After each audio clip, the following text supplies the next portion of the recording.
More than a few years ago now, I was in a funeral home getting ready to do a funeral. There was another funeral that was going to be taking place simultaneously in the other funeral room. As I was standing out there talking to the director, suddenly this clergyman walked in, who was the clergy for the other funeral, happened to have been a Catholic priest. He came in wearing this long flowing robe, clutching this big prayer book to his chest, and with his nose up in the air. When people said, "Hello, Father," he would just smile at them.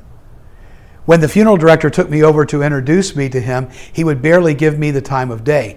Arrogance and ego just oozed from his very pores. We've all met people like that.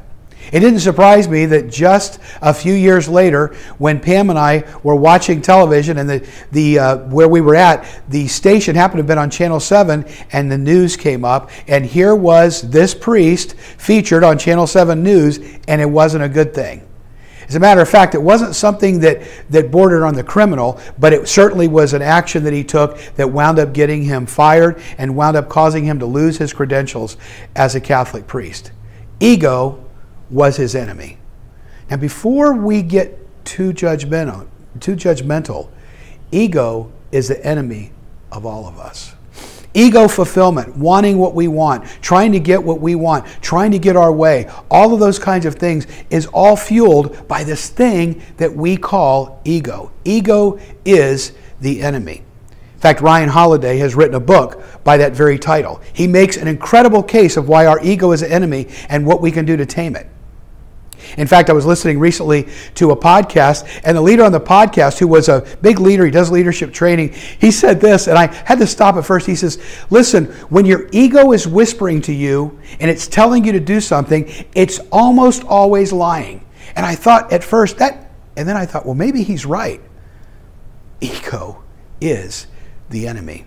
It's all of our enemies. And it manifests itself so many different ways in our lives. That's what I'm going to be talking about this Sunday, August the 7th at Community Bible Church. We're going to talk about how to let go of our ego.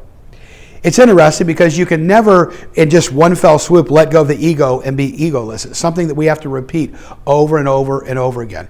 As a matter of fact, this Sunday we're going to look at why ego becomes an enemy, how it manifests itself, and more importantly, what we can do about it when it rears its ugly head. So join me this Sunday at Community Bible Church right here in Dania Beach, Sunday, August the 7th. We have two morning worship services, one at 9:45 a.m. and one at 11 o'clock a.m., both Eastern Standard Time. Remember, we're located 1 mile west of I-95, 1 mile east of 441, at the corner of Griffin Road and Southwest 30th Avenue.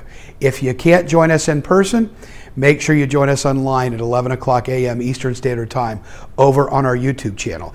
And if your ego is whispering, "Nah, you don't need to watch that. That's not for you. No, you don't need to go. That's not for you." All the more reason why you should be here or joining us one way or another this Sunday. We'll see you Sunday at Community Bible Church or online.